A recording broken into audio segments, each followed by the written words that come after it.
Bago pa ang pag-jogging at pag-jumping jacks ni Pangulong Marcos kahapon, may mga dating Pangulo nang gumawa ng kahalintulad na hakbang para raw ipakitang malusog sila taliwas sa sinasabi ng kanilang mga kritiko. Kasama na riyan ang ama ni Marcos na si dating Pangulong Ferdinand Marcos Sr.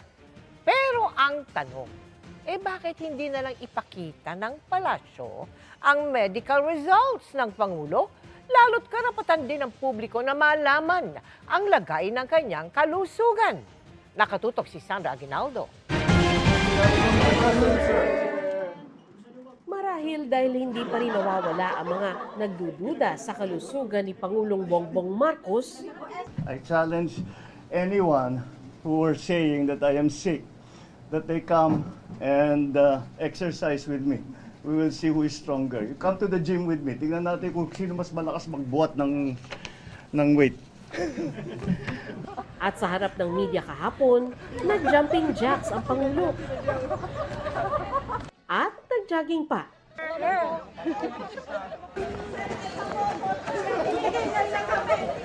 Importanteng usapin ang kalusugan ng pinakamataas na pinuno ng ating bansa.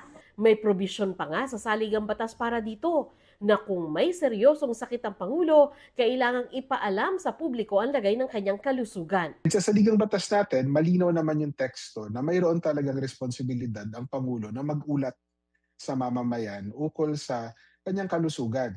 Yung kalusugan ng Pangulo ay isang national security concern. Sa mga nakaraang administrasyon, napag-usapan din ang kalusugan ng nakaupong Pangulo. Noong 1984, panahon ng ama mismo ng presidente na si Ferdinand Marcos Sr., may mga lumalabas na ulat na meron siyang malubhang sakit at naoperahan. At para pasinungalingan ito, itinaas niya ang kanyang barong Tagalog upang ipakitang wala siyang peklat sa operasyon. Buksan mo. Taong 1996, inooperahan si Fidel Ramos para maalis ang bara sa kanyang left carotid artery na maring maging sanhi ng stroke. At para ipakitang malakas pa rin siya, madalas maghamon si Ramos ng push-up at sit-up contest sa mga nakakalubilo niya. Tapos ang push-ups, 10 pa. Si dating Pangulong Joseph Estrada naman, hindi man na-ospital habang nasa Malacanang, minsan nang nagpakitang gilas para mapakita sa publiko ang kanyang liksi. Si Rodrigo Duterte, nang hindi nakita noon ng publiko ng 1 linggo, naglabas ang palasyo ng nooy Pangulo habang nagja-jogging, nag-golf at nagmamotor para ipakitang okay ang lagay niya.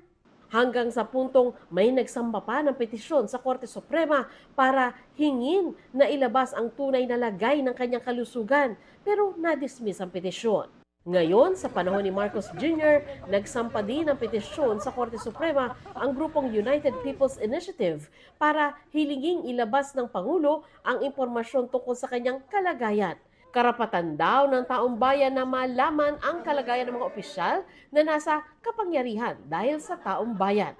Ayon kay UP College of Law, Professor Attorney Dante Gatmaytan, at meron ding duty o tungkulin yung presidente na ipaalam sa taong bayan in cases of grave illness na ano ba talaga ang kalagayan ng presidente. Normally, that will be a private matter. But except that, kung presidente ka, may consequences yan if you are not healthy.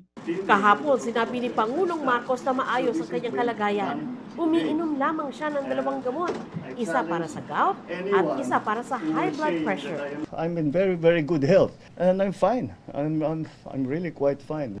Tinanong namin ng Malacanang kung bakit hindi na lang ilabas ang mismong medical results ng Pangulo pero wala pa itong tugon. Gayunman, ito ang sagot ng palasyo nang dating matanong siya tungkol sa pag-release ng kanyang medical records. Kung sinabi ng Pangulo na hindi ito life-threatening, so ba't kailanganin po sa ngayon ang medical treatment? Or rather, medical bulletin. Samantalang kami naman po ay nagpo-provide sa inyo kung ano ang kalagayan ng kalusugan ng Pangulo. Mas reliable po siguro mismo ang Pangulo nagsasabi kung ano po ang kanya nararamdaman. Katawan niya naman po yun. Sandra Aguinaldo, Nakatutok, 24 Oras.